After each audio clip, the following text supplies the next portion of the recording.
ไม่สูงกันนะย้อนตรงตักนับย้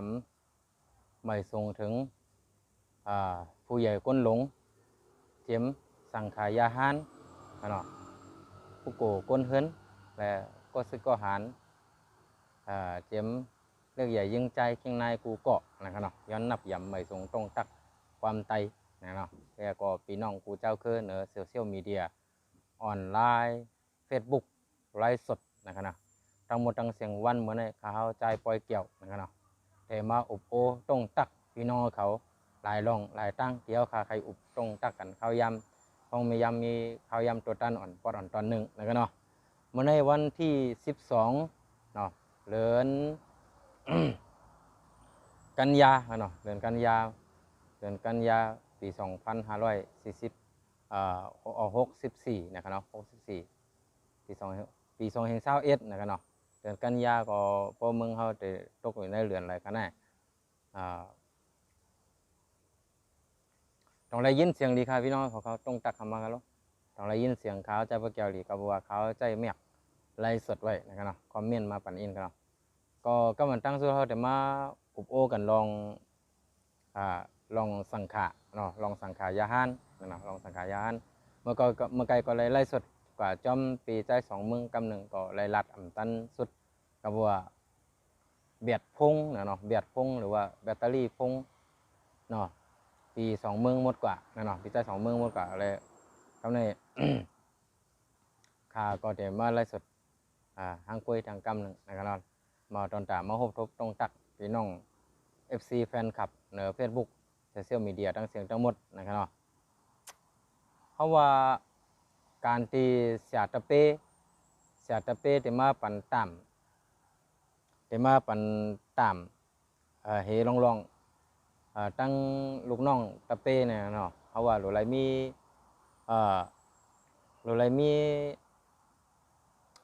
ลองมีตังมันยาก็หลุไรมี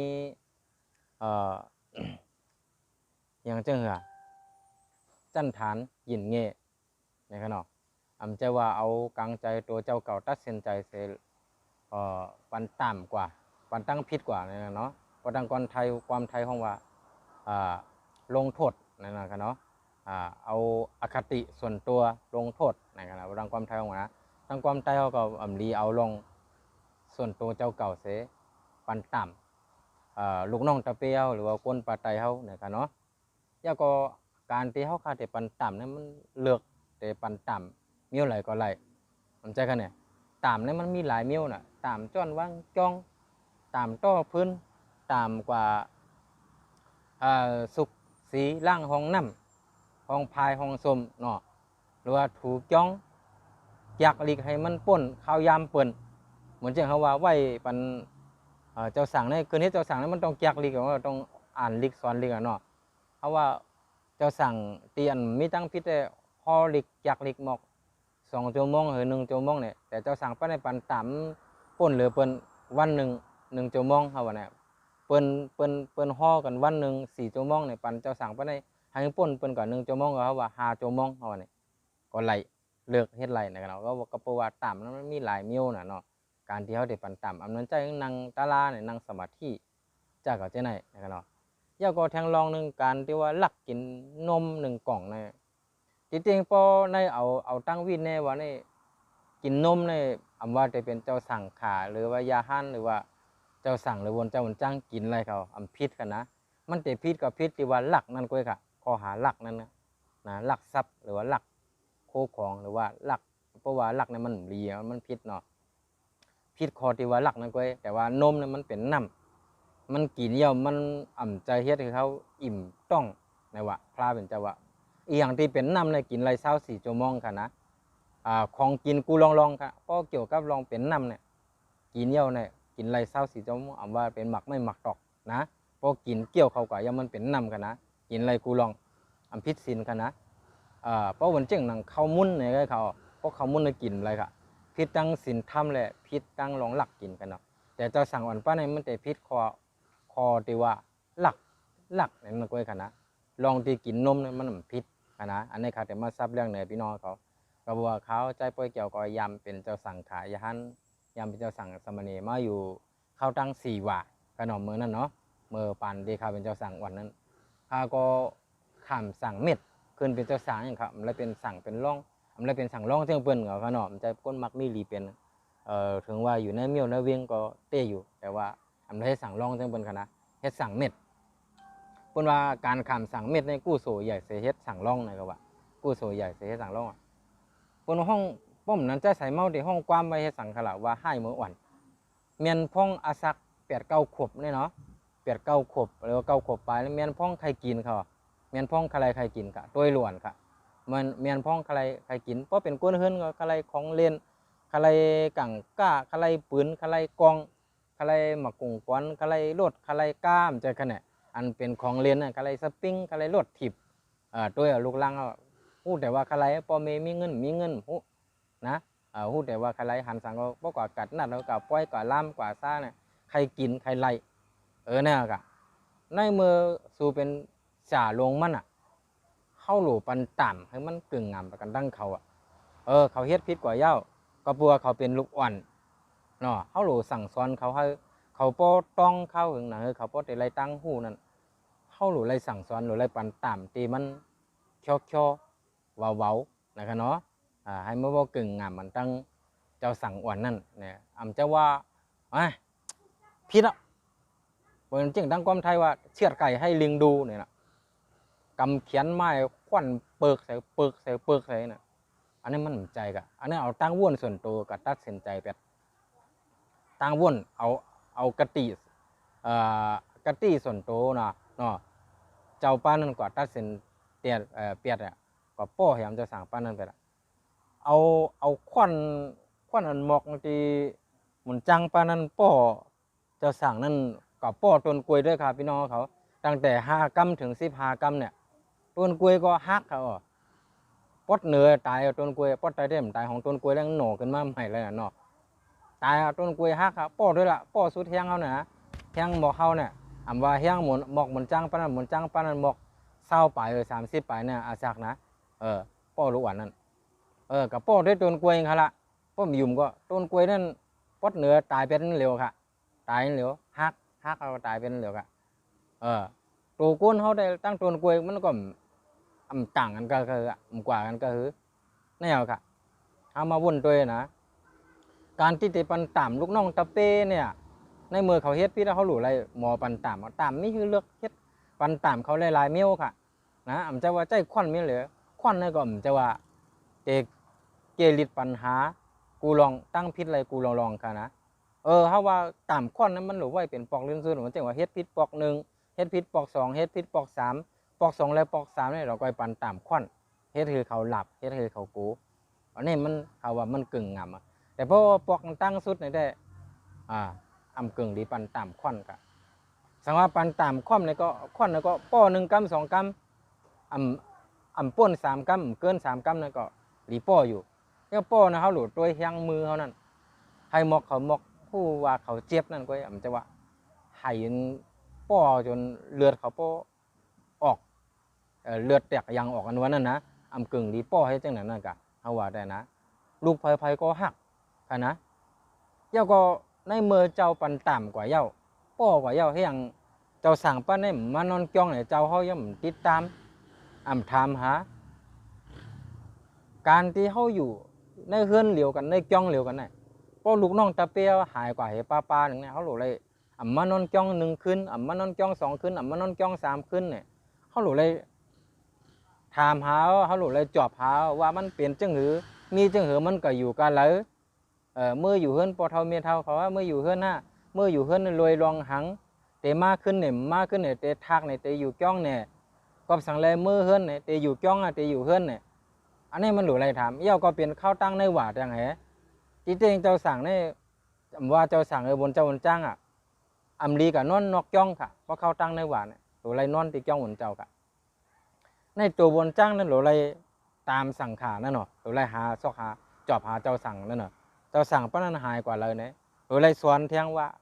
ลีเมื่อนอนตีเฮือนข้าวตั้งในหวาเตรียมอะไรกับนอนกันอะไรค่ะหรือไรนอนจ้องค่ะข้าวตั้งในหวาเนี่ยนอนต่างตีมเลยค่ะกับนอนเฮ็ดแข กจ้องต่างตีกับไรเมื่อนอนตีเคลื่อนกับไรกะนะตีไรนอนตีจ้องอันนี้ก็หลุไรจอบหาเพราะในมือว่าเจ้าสั่งนั่นมาอย่างไรก็อันนี้ก็หลุไรเฮ็ดปังกลุ่มกันหรือไรต่างในวนเจ้าอันนางจ้องไผก็รีว่าตั้งพิษเหมือนเจ้าไหนหรือว่าเจ้าสั่งป้านั่นอยู่ดีกินวันเขาก็หลุไรป้ากว่าหาวนหงยาจ้าเจ้าไหนเจ้าก็หลุไรเกลิดลองเจ้าไหนนะเปียสนาเจ้าไหนหลุไรเกลิดอันนี้ปล่อยยูมลีก็ยูมลีปล่อยมือเฮิรนก็มือเฮิรนหายกว่าอะไรก็เป็นรองของมันนี่อันนี้ครับว่ามันจื้อใจกันนะมีการลองสอหาถามหากันนะปัญหาเปียสนาเจ้าไหนป้อมเกิดขึ้นกับตัวไฟหมู่ฮู้ค่ะนะกำพองได้หลัดไงหลัดไรว่าเจ้าสั่งป้านั้นมันเฮ็ดพิษนาการเป็นเจ้าจังป้านั้นไรป้อยำกล่าวก็มันพิษอันว่าเจ้านั้นแล้วก็ใจวนจังปั้นป้ออะไรลู่หายตายกว่าใจ3 วัน 7 วันเนี่ยเจ้าสั่งป้านั้นจ่องไรตายเนี่ย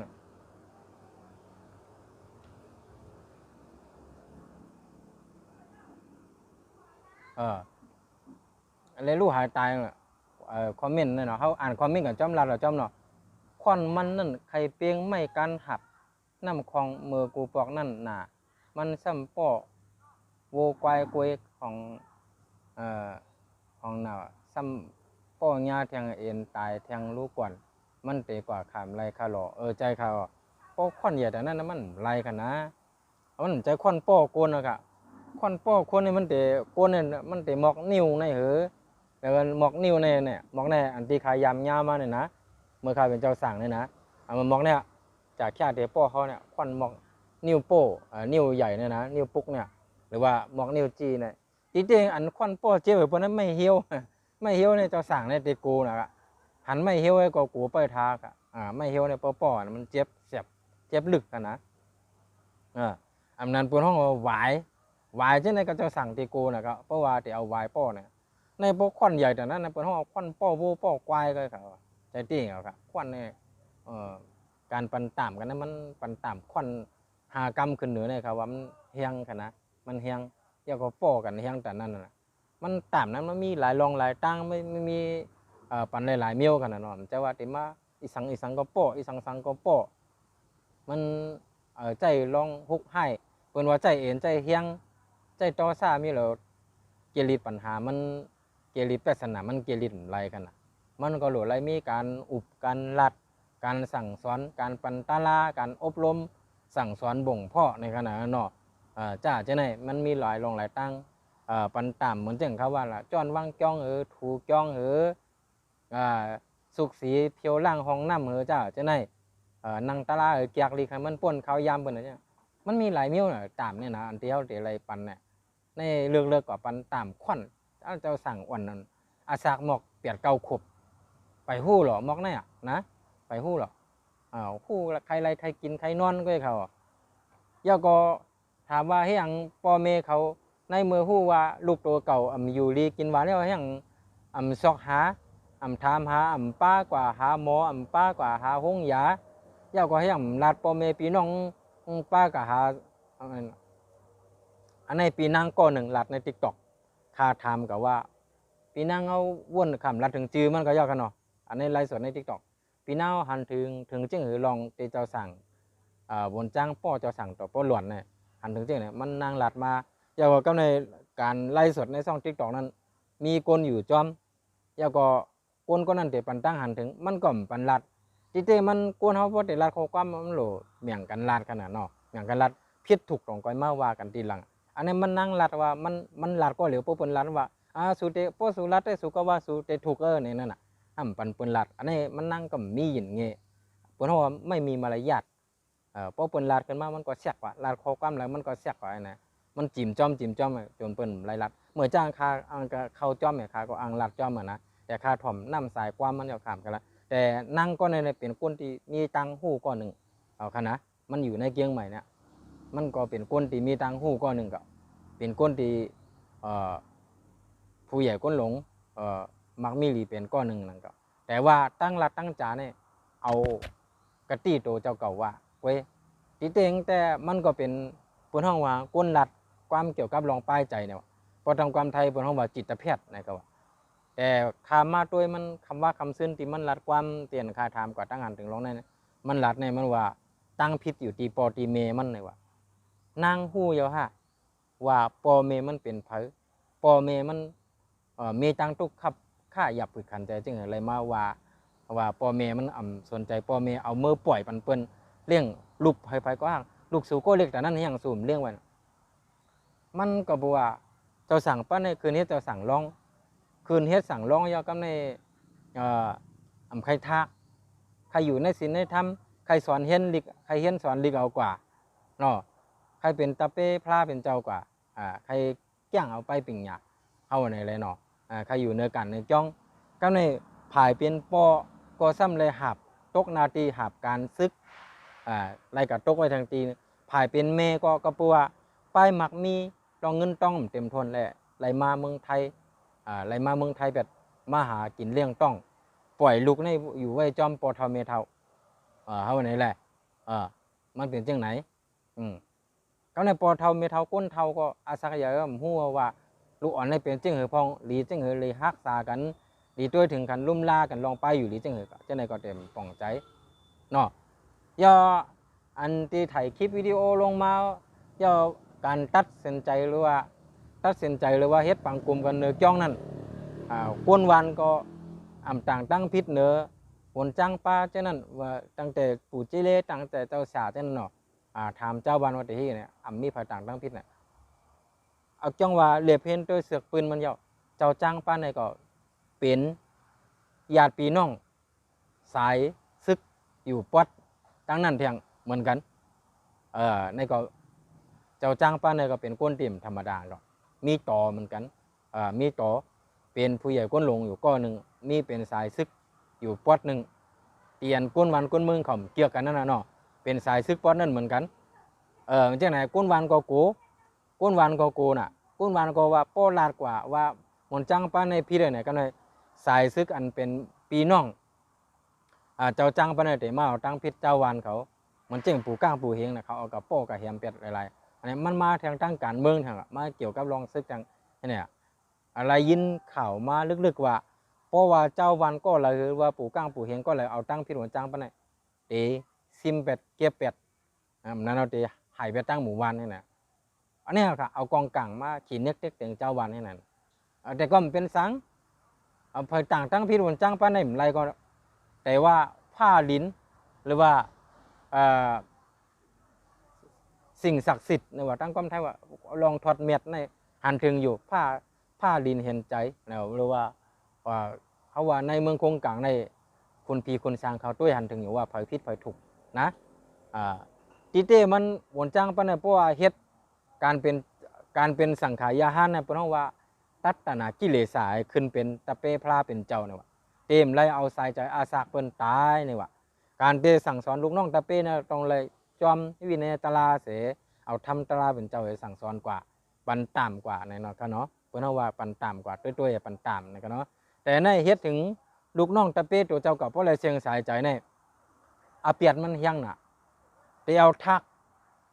คำขึ้นนั่นกำเหลียวก็อะไรอ่ะที่เตงได้อยู่ที่เจ้านางจ้องนั่นแต่เอาทักคำขึ้นนั่นกำเหลียวก็อะไร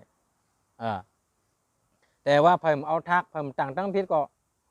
มันเจ้าก็ย่อมหู้อยู่แก่ใจตัวเจ้าเก่าแก่โตอยู่เจ้าเก่าว่าพิษเต็มโตเนาะ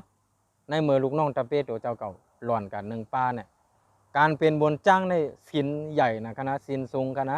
เจ้าสั่งสิน10บนจ้างในสินก็21เส้นนะฮะหรือว่าก็เพราะไผ่หู้ลัดมากันเนาะข้าก็ลืมข้าก็เลยเจ้าสั่งถึงหนาวเนาะถักมาเข้าตัง20 ปีครับโย20 ปีไปเลยถักมาเมื่อนั้นแต่ผู้อยู่เนาะสินจะสั่งในสิน10บนจ้างในสินใหญ่นะการที่เอาเจ้าสั่งหนึ่งป้าอะไรหล่วนกว่านี่จะว่าบนจ้างป้านั่นแต่ก็ย้อนขามสินเอาขึ้นบนจ้างบนเจ้าเตียนหวาดต่อใหญ่กว่าไอ้นั่นป่นตั้งพิษก่อนใจค่ะพิษค่ะป่นค่ะบนจ้างป้านั่นเลยตกเอาเวจี้งาลายบนเขาเอาเวจี้งาลายเนี่ยตั้งปารีห้องพอตั้งความไทยห้องว่าเอาเวจีเนี่ยปุ่นตกถึงเอาเวจีบนละคณะอะไรพูดอะไรเกิดเอาค่ะในเมื่อโจเจ้าเก่าเป็นเจ้าเป็นจ้างเนี่ยนะเป็นเจ้าเป็นจ้างเอาอาศักใส่ใจเพิ่นตายเนี่ยนะอันนี้คารัดเนี่ย คำไรว่าถึงสังขายาหันตั้งหมดกูจ้องกูตีนสักเขาว่าลาตีวนจะวนจ้างป้าในป้าเหลียวไอ้ขนาดวนจ้างป้าในป้าเหลียวไอ้อ๋อซีนมวนจ้างใน2 ปาก27กาเจ้าสั่งสิน10ใจค่ะเนี่ยซีนตานั่นกันนะเขาอ่านคอมเมนต์จำหรอมาสงคาปีรัดนี่ลองวันให้มาเอาคนใจในเมืองสู่พองคาลูกเนอไม่ไรกล่าวฮกก็ขาออกเอากาในกูใจขาออกอันเตออำไรเศร้าขาอันนั้นเตคำมีข้อมูลมันคำลาเราเกี่ยวกับลองวันให้ด้วยนะคำมีข้อมูลมันคำไรเลยเพื่อนเขาว่ามาอุกกันลองเป็นข่าวเนื้อ4 มีเดียอยู่เนื้อ Facebook อยู่ออนไลน์อยู่กูวันเนี่ยเขาว่าเขาเจ้าสั่งป้าในเป็นตอนสอนเป็นลองกึกปืนเขาว่าเจ้าหมุนจ้างเขาหรือว่าที่อันเป็นจากชาอันเป็นผู้นางจ้องอันกุ้มทิ้งเจ้าสั่งเขาอยู่ในเนี่ยหรือไรเปลี่ยนกาปานมันหรือไรเรียกลายหรือไรเรียกลายลองกุ้มทิ้งกันหรือไรเรียกลายอำจะว่าเอาควันเกลิดเทศนาปัญหาจะในกูลองมันเกลิดอะไรกันอ่ะมันต่ำนั้นมันมีหลายมิ้วเขาเด็ดปันต่ำนี่คืออะไรนั่นขนาดนะเอาว่าแต่อันนี้ใครฝากไว้จอมกันเนาะใครฝากไว้จอมยาก็เมื่อเหลียวซ้ำเปลี่ยนกับปันโควิดเมก็อยู่เมืองไทยก็เมื่อใจลูกอ่ำไรเติกตีวันเผามันก็เมก็อ่ำไรหันปอก็ซ้ำไรออกนาซึกปอก็เมื่อมไรมีก้นวานในวันจ้างเขาไอ้ยาก็สั่งขาเขาไอ้กันนั้นก็ปอเท่ามันไหนไรก็ส่งกันนั้นก็เจอกันเนี่ยยามเผาอันนี้เจ้าสั่งป้านี่ก็เป็นตีว่านาเรียกยาก็กำให้เป็นข้าวใจพวกเจ้าก็ยินมองใจจอมเตะขนาดยินมองใจจอมเตะเจ้าจ้างป้าอันเดียวเอาอาศักใส่ใจเจ้าสั่งป้าในลูกกว่านี่เขาจะมีบทมีกรรมต่อกันอยู่ตอบเตี้ยนกันจัดในมดจัดนาก็จะไรกว่าตอบเตี้ยนกันแทงอยู่ลองในนะมนจ้างป้านั่นก็จะไรหับขำตามอันนั้นก็อย่าว่าจัดนาจัดไหนมันเจ้าเตียงยากันอยู่เมื่อเร็วมันเพราะว่าปวดกรรมเลยเพราะความแถวเวียนกรรมมันติดจรวดวดกรรมเพราะว่าวดกรรมมันจับอย่างหมักกองนั่นมันกว่าเลียดทางอินมาหมุนจ้างปั้นในก็จะเลยขำตามไว้ขาวนว่าแต่อำไรตายดีอำไรหลวนดีเพราะเป็นวนจ้างอยู่ก็อำไรหลวนดีเพราะเป็นก้นเฮือนก็อำไรตายดีนั่นน่ะขาวนว่าได้นะมันได้เป็นจังนั้นนะมันจะเลยขำตั้งตุกข่าจะเลยขำตามตัวในอยู่เลยขำบวชเจ้าสั่งอ่อนป้าในอยู่นะพี่น้องตัวละยาก็ก้นอ่อนกันปันเฮียงเจ้าสั่งอ่อนป้าในก็น้ำน้ำแม่นอยู่ว่าพ่อแม่มันอำไรเอาลองเอาตั้งอำไรเอาลองเอาตั้งอำไรต่างตั้งพิธีหมุนจ้างป้านั่นหมุนจ้างป้านั่นพ่อแม่มันกำพองก็เตลาดว่าตั้งหันถึงในคอมเมนต์ไว้ว่าพ่อแม่มันเลือดเนื้อเขาร้อนฟ้อนตัวเลยว่าอะไรเอาเรื่องวันนี้หรออะไรต่างตั้งพิธีวันจ้างป้านั่นเนี่ยวันนี้แหละมันคือจังเอาตั้งพิธีกันละพ่อแม่มันก็อะไรมือหันเต่งอะลูกของปอมันก็อะไรออกนาซึกไว้เมมันก็ซ้ำอยู่เมืองไทยไว้มือก็เมื่อมไรปอก็ตกนาตีเมก็ซ้ำอยู่เมืองไทยแล้วก็กับปันโควิดกว่าตาไปตั้งก็มันหยับมันจะแค่ไหนการตัดเต10 พงมือหาวันนกกอกหน้าปังวันนั้นก็พี่น้องเขาหู้อยู่บางปอก็กับ10 ไรบางปอก็กับ10 ไรมันจะกันเนี่ยมาบางปอกับ10 ไรบางปอก็กับ10 ไรจากจะไหนยาก็เตียน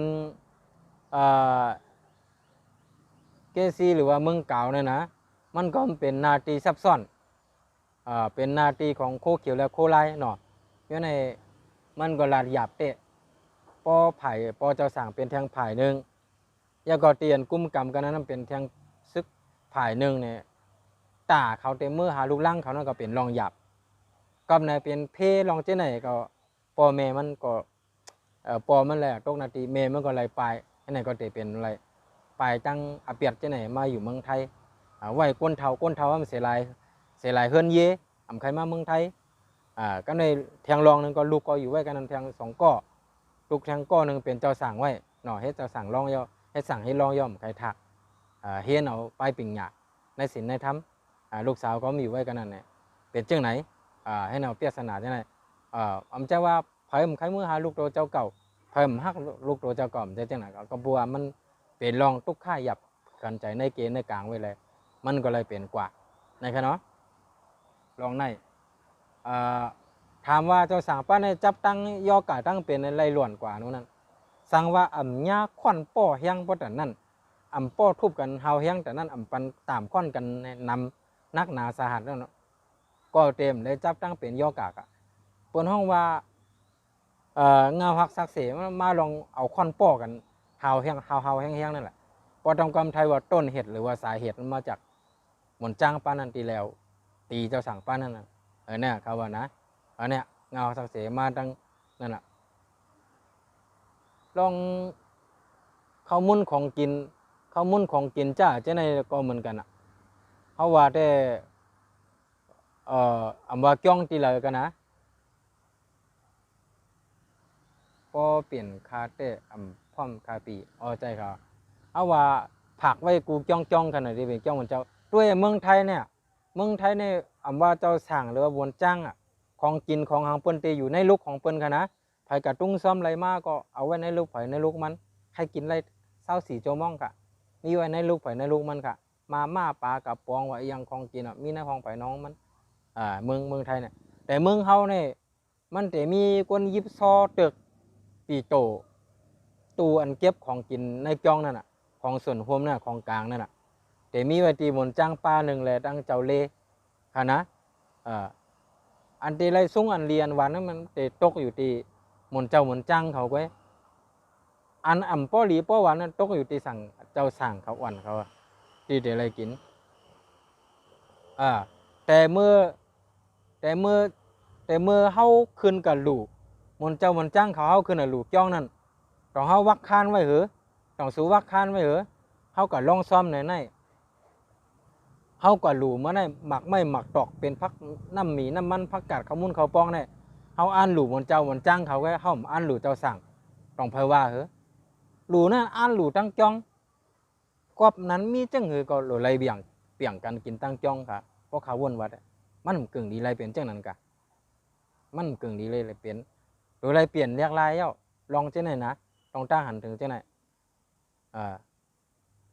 กำในป้ออันดีอันหวานมันจึงนางว่านั่นป้อหมวนจังป้าในหมวนเจ้าป้าในตะกาเขามาเลวะปีน้องเขามาเลวะเนี่ยก็เปิดตู้ปีโตเอาข้าวมุ้นหลีข้าวมุ้นหวานดีกว่าตั้มกว่าว่างปีน้องเขาใต้ก็ใต้เซเขาว่าเป็นว่าอุ้ยหลีใต้ก็ใต้เซเขาเป็นวนเจ้าวนจ้างจะเป็นก้นเฮือนปีน้องมาเลตีลูกตีเขานอนนั่นตีเขาอยู่นั่นเลี้ยงกันแต่เจ้าสั่งอันอยู่ในจ้องไรกินรู้เหมือนมือซุ้งซ้อมก็เหมือนกันเหมือนมือซุ้งซ้อมกันบนเจ้าบนจ้างไรซุ้งอันดีมันเจ้าสั่งเต็มไรซุ้งอันดีมันลูกเจ้าสั่งเต็มไรซุ้งอันดีมันเจ้าเล่จัดปันเมี้ยวหือก็ไรกินเมี้ยนั่นก็พัก3 หมี่แล้วไรกิน3 หมี่ก็เอาว่าจ้องบนเจ้าในไว้จันไว้ทานเขานะเป็นบนจ้างกันก็ไว้จันไว้ทานกันเที่ยงจ้องบนเจ้าเมืองเฮาเนี่ยเจ้าสั่งซ้ำเขียนไว้ไกลๆแต่ได้ไรกินลีซุ้งลีนั่นได้หยับป้อมมีจักกาลีป้อเมมักมีลีเปียเนเมื่อเฮือนนี่ได้เหมือนจึงเจ้าสั่งอันที่อยู่ไกลๆเฮเฮือนอยู่ไกลๆนั่นได้ย่อแต่ได้ไรกินลีซุ้งลีได้หยับครับป้อมมีเงินไว้ได้นะเนี่ยมันเป็นจังไหนกะมันเป็นจังไหนแต่อันเปิ้นมือหลูมืออับนั่นได้เปิ้นไรลาดว่ากาปันเจ้านางจ้องกาปันสั่งขายยาหันเขากล้วยเปิ้นก็อาปันตั้งจ้องนั่นแหละตั้งเจ้าสั่งเขานั่นคืออะไรกินกันหมดนั่นแหละนะ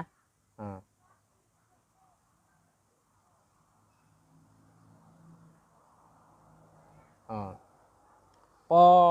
อเขาตั้งในหว่าในพอเขาตั้งในหว่าในแต่อะไรกินลีอินเพราะเป็นเจ้าสั่งก็เพราะว่ามูนาปานโควิดได้เนี่ยมันขึ้นจ้องนะเมื่อกูปองเนาะเพราะเขาตั้งในหว่าตากาเขาขึ้นจ้องนะเนาะกูสิน เนาะยาก็ปีตะกาเขาเกียกมือลองซ้อมมือกราบซ้อมเฮ็ดปอยเฮ็ดลามให้กราบซ้อมดูกิ้งศิลนายศิลยาก็รู้ป้าเจ้าสั่งสังขาเขาให้นั่นน่ะเพราะเป็นปอยเป็นล่ามจังน่ะเจ้าสั่งเขาได้เลยทรงหลีเจ้าสั่งในก็ไปมองมื้อนั้นก้อยนะแต่วนจังอันวันนั้นแต่วนจังเขาหรือว่ายาฮันเขาจังได๋ไล่กินดีกูมือกูตากูวันค่ะให้กินมื้อใดก็เปิดมากินเลยแต่เสค่ะแต่เจ้าสั่งได้ห้ามค่ะห้ามกันนะอันได้กินดีค่ะมันเป็นจังไหนไว้อันนี้ข้ามใจว่าไรว่ากูกันกูเจ้าเนี่ยมันกำนำตีกาทบมากขนาดค่ะอยู่ในเมียวในเวียงเนี่ยมันเป็นจังนั้นค่ะเตกะของกินเนี่ยนะการเป็นเจ้าสั่งเนี่ยแต่ที่ไรกินดีกินหวานเนี่ยถ้าว่าอันที่ไรกินก็ข้าวมุนเตียนเพราะมีอายาสาข้าวมุนอันจางๆอันที่เป็นกินจอมน้ำเนียงเจียมหรือว่าโอนตินเขาจ้าเจ้าเนี่ยเนาะหรือว่ากินจำน้ำเต้าหู้หรือว่าเล็ดตาซอยข้าวซอยตัดเจ้านะอันที่จะสั่งเขาจะอะไรกินเนี่ยนะหรือว่าข้าวซอยอันหรือว่าข้าวมุนเตียนเตมดอาศักอายุเตเนาเตซาเจ้านั้นต้องไปเอาลงมาเลี้ยงเจ้าสั่งมันจ้างเขากินตั้นเจ้าเนี่ยนี่นั่นเขาบางปอกเนี่ยเอาปันตะกาเขากับขายก็มีค่ะเจ้าสั่งได้กินอ่ะเอาปันตะกาเขาอ่ะขายเอาเงินเขาจ้องอ่ะให้นั่นก็มีอ่ะในตัวคาใจเพื่อเจ้าทบยามาค่ะนะเอาปันตะกาจ้องอันที่ใกล้ๆมาจ้องน่ะเอากว่าคายอ่ะก้นยิบซอปีโตนะอันว่าจะเป็นปลาเฮียงปลากับปลาเฮียงปลากับข้าวมุนอันเรียนหวานมันเนี่ยเอาปันตะกาเขากับขายอย่าเอาเงินเขาจ้องแน่ค่ะอำหันถึงโหเจ้าสั่งค่ะเจ้าสั่งเนี่ยเราอยู่จอมปักเปิงอันที่เขาตั้งไว้อ่ะขิงในนอนในก็กะไรนอนขิงในกินกะไรกินขิงในลูกกะไรลูกขิงในวาลิกกะไรวาลิกให้นั่นนะอยู่ในจอมในปักในเปิงค่ะนะอยู่จอมในปักในเปิงเขาก็ว่ากันก็แต่ว่าการปันตามเนี่ยเขาว่ามันป้นตีป้นเหรียญมันอ่ะฮัมโป้เลยรู้เสียงสายใจเนี่ยฮัมโป้เลยรู้เสียงสายใจในกันนะ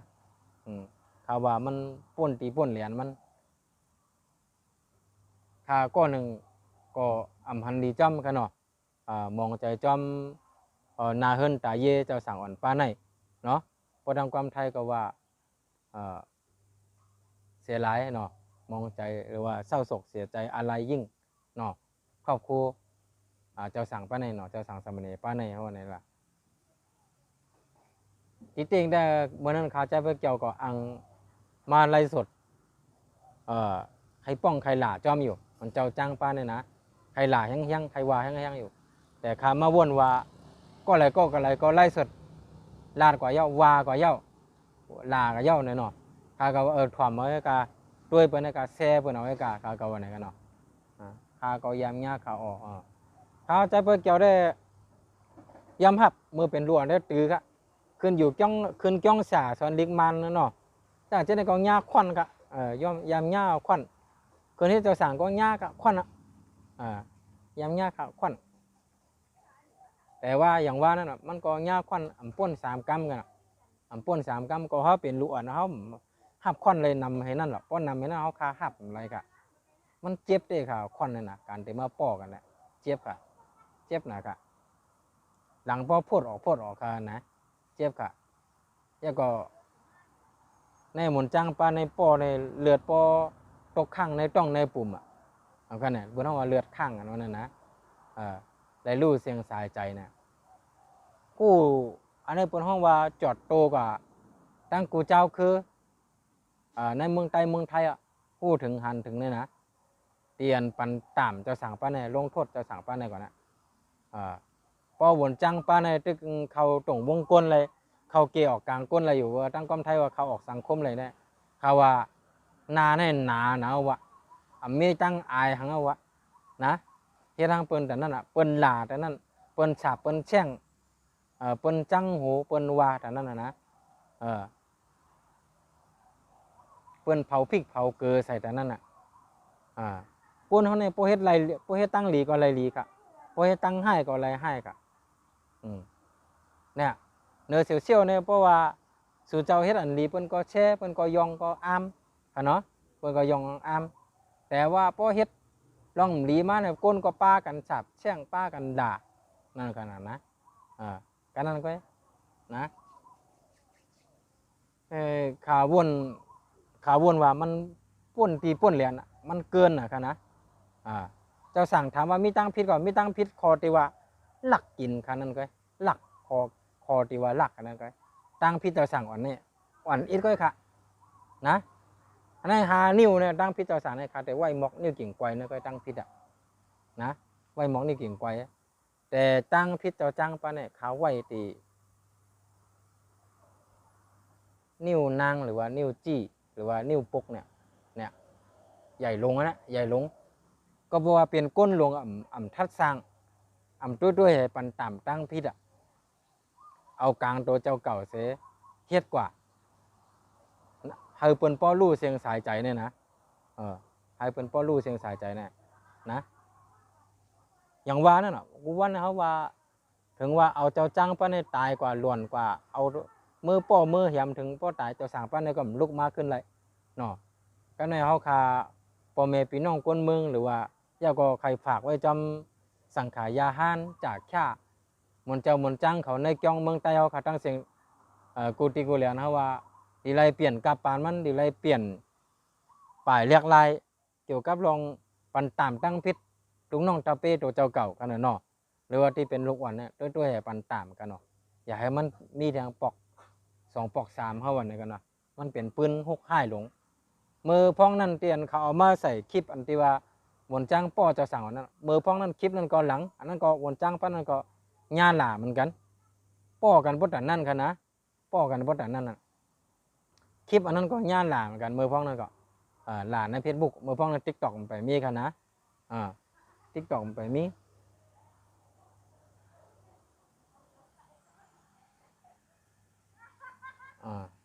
กำในก็ลองเจ้าสั่งป้าในได้ไหวหมอกกันได้กันเนาะไหวหมอกกันได้กับพี่น้องเขากะไหวหมอกกันได้ก็จึงก็ให้เจ้าสั่งป้าในกว่าฮอตตีจอดตีเมียดกับฮอตตีหลีเนาะเกิดมาจัดนาปานอะไรก็ให้งาปอหลีเมลีให้ตกถึงตีทอดตีเมียดอย่าให้มาเป็นกำให้ลองฮุกไข่เปียดจอมน้ำจอมไผ่ในจัดปานอันที่เผาเจ้าสั่งป้าเนี่ยให้ตกจอมน้ำจอมไผ่ในเสียงมันหมดเลยจัดนาปานนามาให้เจ้าเขาตกเป็นผู้หลีก้นหลีเสียกำเนี่ยเขาใจเพื่อเจ้าย้อนเพเมตตาตั้งหลีให้เจ้าเขากว่าฮอดตีหลีตีงามเสียกำนะครับเนาะย้อนสู้ให้พ่อแม่เจ้าสั่งป้าเนี่ยให้มักมีหลีเปลี่ยนอย่าว่นน้ำก็เนาะเพราะว่าว่นนำก็จึงเหอก็มันลุกขึ้นมาอะไรกันน่ะเนาะจึงเหอก็เย่าให้มันเป็นตอนสอนให้มันเป็นเสือกปืนฮุกไข่หลงแล้วก็ให้มันเป็นปืนดีกว่าตั้งนาว่าให้สังขายาหันเขาหมอมุ่นเมเกลิดกว่าเขาตั้งเมื่อน่ะกันเนาะย้อนฝากไว้กันนั่นกันเนาะพี่น้องเขาค่ะกำในเตมาอุบในทางลองการกล้าขายลองเงินลองตองแล้วก็ลองเกี่ยวกับลองซุ่ง2 คู่ของลองคาไรใครเป็นลองซื้อโคลองซื้อตีลินซื้อเฮนซื้อเยจะไหนเตมาลัดเนี่ยเกี่ยวกับลองหมายมีที่เอามาอยู่ในวันในเมืองเปิ่นค่ะนะอันนี้เขาก็หู้จักอยู่หลายๆก็เกี่ยวกับตีลงมาไล่สดหรือว่าเป็นนายนาหรือว่าเป็นก้นตีจ่อหยาขายตีลินจ้าจะไหนเนาะอันนี้มันจะว่ามาคัดขาสู่เจ้าอำจะว่าควายสู่เจ้าอำจะว่ามาต่อต้านหรือว่าคัดขวางสู่เจ้าว่าสู่เจ้ามันจะกันนะข้าเดมาปันตั้งหันถึงปีน้องพ่อแม่ปีน้องเจ้าคือเขาคนไตเขาตั้งเสียงค่ะนะ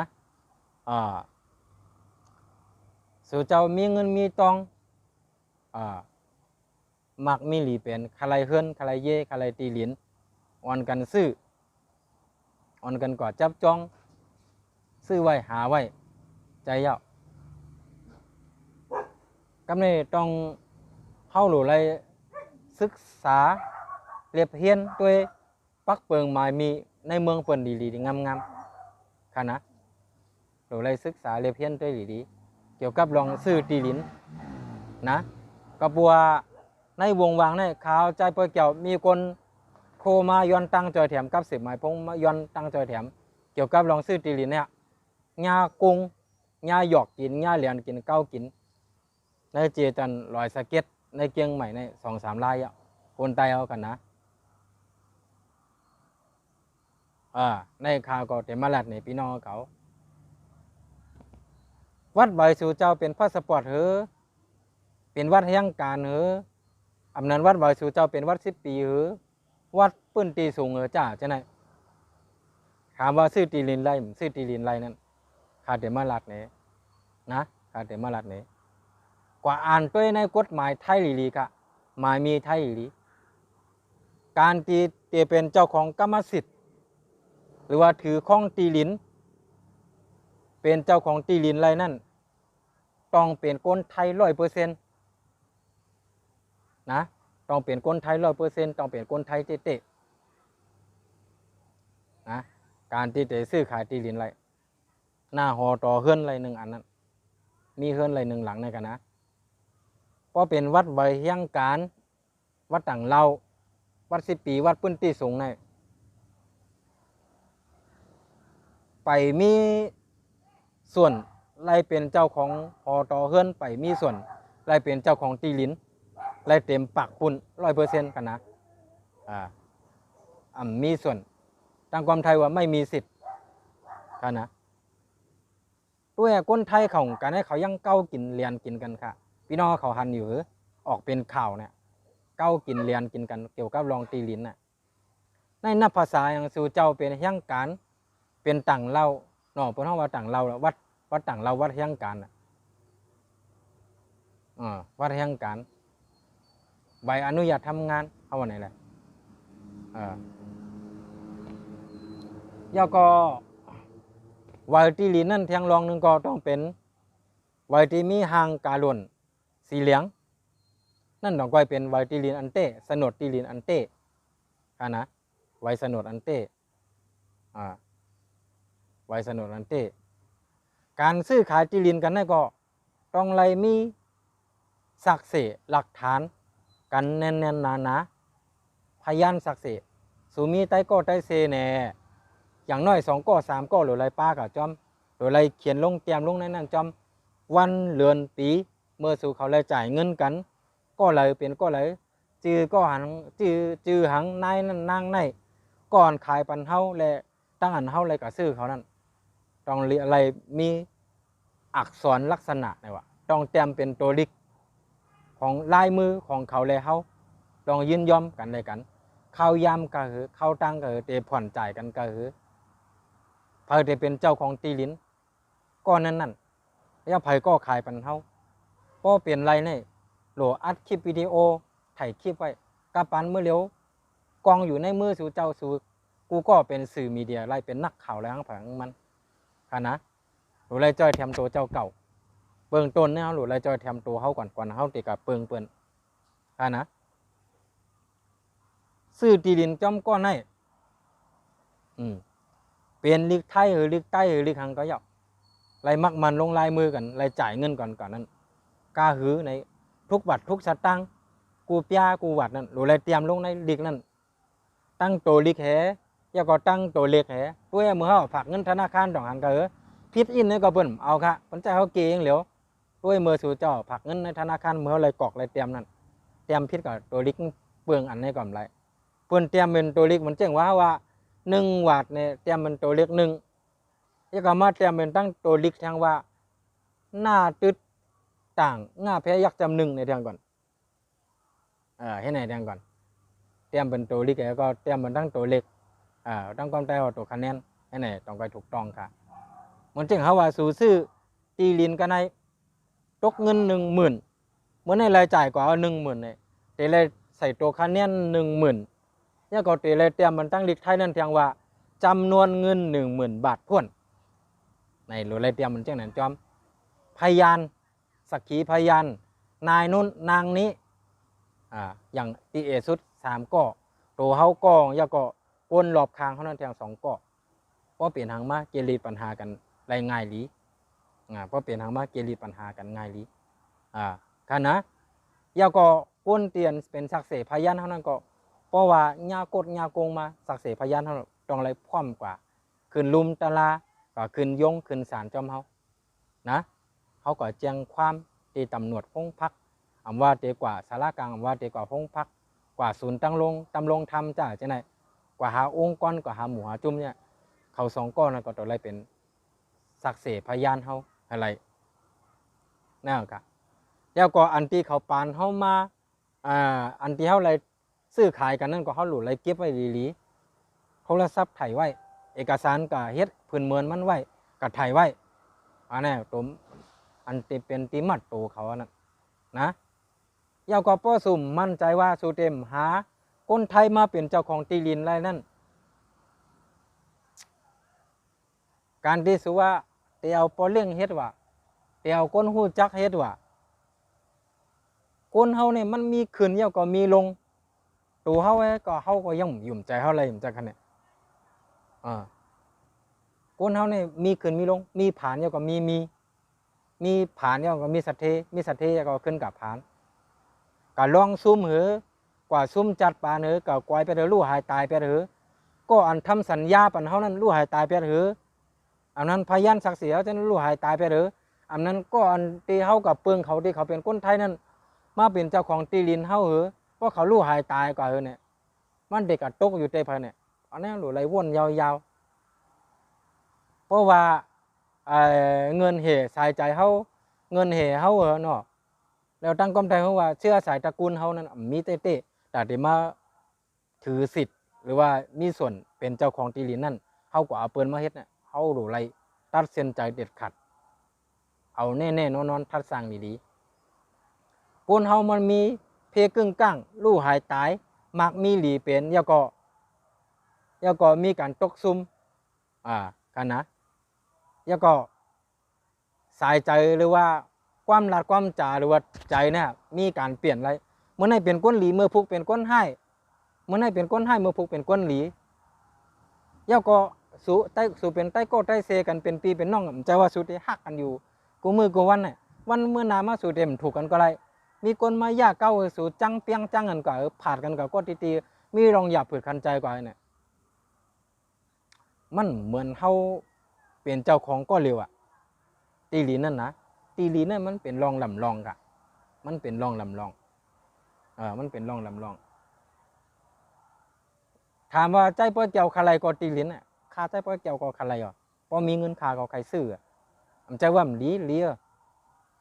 เขมาอยู่เมืองไทยเขก็มีเฮิรนไตมาอยู่เมืองไทยไตก็หลีมีเฮิรนแต่ให้มันจอมปักเปิงหมายมีเบิ้นให้มันถูกจอมหมายมีปักเปิงเบิ้นหนังเงือเข้าบ่เต็มยากดยากงกินยาเกากิน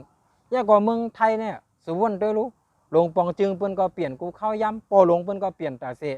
กำนั่นเปิ้นก็เปลี่ยนตาเส4 ปี1ปอก5 ปี1ปอก6 ปี1ปอกอันการที่สุกะซื้อที่เรียนนั่นตีห้องปอหลวงมาเป็นสักเสพยานหลักฐานแน่ตีห้องกำนั่นมาเป็นสักเสพยานหลักฐานแน่ตีห้องน้ำเพื่อมาเนี่ยภายก็เลยเนี่ยมาเป็นสักเสพยานหลักฐานโปรทางสมัยรู้ปอหลวงก็นั่นโปรกับเปียแล้วรู้หายตายกับเปียแล้วเนี่ยเดี๋ยวพอมาเป็นสักเสพยานหลักฐานล่ะทำไงอันนี้มาปั่นตั้งคู่ปีนอเขานะมาปั่นตั้งหูพี่น้องเขารอยสเก็ตในหูซึกว่า2-3 ไร่เอาค่ะตีย้อนตั้งจอยแถมมาโดยซื้อตีลีนยาก็ตกลงกันไร่ใครย้อนขึ้นเงินต้นทุนเงินต้นมัน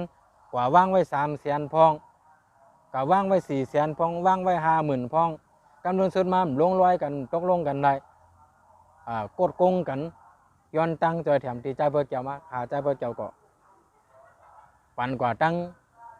จุ่มเก้าเงาส่วนเลยส่วนเป็นปกป้องก้นหรือว่าอันเปิ้นเตปันตั้งหันถึงสู่เป็นเหรียญกฎหมายนะหาก็กับ10กว่าให้จอยแถมปันเขาก็หูวันเหมือนให้เป็นคือเก่าเขาก็โทรมาหาคาคณะถามว่าไล่ก็ไล่แต่มันจงกว่าจอมขั้นตอนมันคักตอนมาเสียงเขายามซุ่มเขายามซุ่มเขายามสู่เจ้าก็ไล่ซุ่มกันซุ่มงานไล่เสียงเขายามของเงินเขาก็อยู่ในเพื่อนนั่นเนาะเมื่อไหร่ก็ต้องเปิดห้องว่าต้องนัดไต่สวนต้องห้องสอบ นะแต่ที่ไรขึ้นเงินเฮามาเราก็แต่หยับเพราะเขาขาดติกะจ้างทนายเนี่ยก็ซ้ำเลยเสียเงินเพียงมันใจกันเนี่ยเมืองไทยเนี่ยเพราะเขาหูจักจุ่มหูจักหมู่หูจักองค์กรเขาเดี๋ยวจ้างทนายเหมือนจังเปิดออฟฟิศไว้ทนายปรึกษาเรื่องกฎหมายทั่วไปเนี่ยนะเพราะฉะนั้นเขาเลยเสียเงินแดงดีก็เลยซุ่มเงินกวับเป้มเป้ก็เขาหูมันใจกันเนี่ยการซื้อตีลินนะเขาหลุดอะไรทัดทองทัดสร้างลีขอบคุณมากครับที่บอกมาโอกาสเขาหลุดอะไรทัดสร้างด้วยลีเล็บเฮียนด้วยลีค่ะนะเพราะว่าอ่ำใจเขามีวัดเต็มทนเพราะว่าลูกสูนั่นแน่นอนสูมีลูกไว้ปีหน้าที่ไรเป็นวัดประชาชนคนไทยเดี๋ยวลูกเขาขึ้นเป็นเจ้าของเฮือนเจ้าของตีลินเจ้าของกรรมสิทธิ์อันนั้นเฮ็ดไรซื้อปันเฮียงนะซื้อปันเฮียงซื้อกว่าอะไรแต่วงวางเตียนตีสู่ไปลูกล่างสู่เตใหญ่มากาสูงขึ้นมาแต่กำพองผมแน่ใจว่าลูกโตเจ้าเก่าเตไรสัญชาติไทยผมไรสัญชาติไทยเตไรเป็นก้นไทยผมไรเป็นก้นไทยวันนั้นทำซื้อกันไว้ลอยๆให้น่ะนะตั้งไผ่นึงก็คล้ายๆหนาลูกปันกติเสียใจว่ามาซื้อกับลุงมาซื้อกับอาจารย์มาซื้อกับพี่มาซื้อกับพ่อไม่มีปัญหารับรองได้ไม่มีปัญหาพี่น้องไตเรามาซื้อเลยไม่มีปัญหาไม่มีการโกงกันอยู่แล้วอยู่ได้อยู่ได้เลยอยู่ได้เลยเป็นเจ้าของที่ได้เลยโอเคซื้อได้เลยจ่ายเงินมาก็โอเคได้ของไปอยู่ไปเลยไม่มีปัญหาอันนี้เป็นห้องความหลัดตกลงกันตั้งความหลัดมันนำไรเป็นตัวลิกลงในเอกสารนะครับว่ามันไรเป็นพยานมันไรเป็นสักเสความหลัดจะไหนมันเป็นลมๆแรงๆป้อฮือหลีมือเขาลัดอยู่แล้วโหลดถ่ายคลิปวิดีโอไว้จอมว่าเขาลัดอีสังพองเขาว่าอย่างวันเมื่อไหนอันไรยี่หู้หันยินจอมมีไผ่พองเนี่ยเมื่อเขาสอบถามกันเขาโหลดถ่ายคลิปวิดีโอไว้จอมนะถ่ายไว้จอมนี่ครับอันนี้มาปั่นกติเตือนใจหรือว่ามาปั่นตั้งหูพี่น้องเขาเนาะเมื่อเร็วนี้มีน้ำหนักใต้เอาอ่อนกันซื้อตีลินกูตีกูตั้งเนาะซื้อตีลินกูปอกกูหย่อมกูตีกูตั้งปลาตั้งใต้ก้อคาอ่อนกันไล่สดเป็นนายนาตีลินเจ้าเนี่ยนะอำใจว่าอำลีอำใจว่าคาคัดขวางอำใจว่าคาขวายอำใจว่าคาอิจฉาค่ะนะอันนี้คามาปั่นตั้งหันถึงเจ้าก็มาปั่นตั้งหูพี่น้องเขากล้วยค่ะนะเพราะตามหลักกฎหมายเต้ๆในอันเป็นเจ้าของกรรมสิทธิ์ตีลินไรในอันมีส่วนไรเป็นเจ้าของทะเบียนบ้านนั่นเจ้าของตีลินเป็นบัตรไทย100%นะแล้วก็อาซักนั่นเป็นไรกำหนดไว้ว่าตั้งแต่อาซักก็คือต้องไรเป็นเจ้าของกรรมสิทธิ์ไรถึงว่าเป็นคนไทยเราก็นะเป็นมีทางกรรมอยู่อันนี้ให้พี่น้องเขาก่อนเรียบเฮียนมาด้วยหลีดีก่อนเตะซื้อจีซื้อตั้งในถามด้วยปอเลี้ยงไม่เลี้ยงเขาถามด้วยผู้ใหญ่ก้นลงเตียนเขาหู้จักถามด้วยหลีดีก่อนเตะเงินเตะออกจากธนาคารเตะออกในถงในท้องสู่เจ้าไอ้กว่าอาปันเปื้อนกามัดจำกาจำจองไว้นั่นนะเพราะว่าเอากว่าปันเปื้อนยาวตัดเดี๋ยวเอามาขึ้นมันหยาบนะหมักไม่ตกในมือลิงยาวตัดเดี๋ยวขึ้นมามันหยาบเขานะกำพองซ้ำให้ลิกไทยซ้ำหูเทียงให้เปิ้นเตรียมอีสังไม้หมูเปิ้นว่าสังไม้ก็หูในดีเนี่ยมันเป็นของดันเยอะเลยมันอะไรอันนี้ก็เอาว่าพี่น้องก็หลงฟังสตินะกันเนาะฟังสติเรียบเพี้ยนดีลีเนาะถามด้วยผู้ใหญ่เยาก็อันตีสู่เดียวมาเป็นเจ้าของตีลินสู่หู้จักไว้ยาว่าเป็นปอเลี้ยงสู่เป็นใต้ก้อสู่เป็นปีน้องสู่ไว้ใจไรก็หือยุ่มใจไรก็หือเชื่อใจไรก็หือเขาเดียมกดโกงเขาเลียนเขาเอากับเป็นของเขาเดอยู่ไรเย็นลีมีสุขสบายในเฮือนหลังนั่นเนาะมีอีสังมายาเก่าเนี่ยนั่นพี่น้องเขาหลุดตัดสินใจดีๆกะยาก็แทงลองหนึ่งการที่สู่กับซื้อเขาเป็นก้นใต้ก็อยู่จอมเกเปิ้นในปอกในหย่อมในซุ่มส่วนเปิ้นนั่นก็แทงลองหนึ่งพี่น้องคนเมืองคนไทยเขาในวางหมู่วานนี่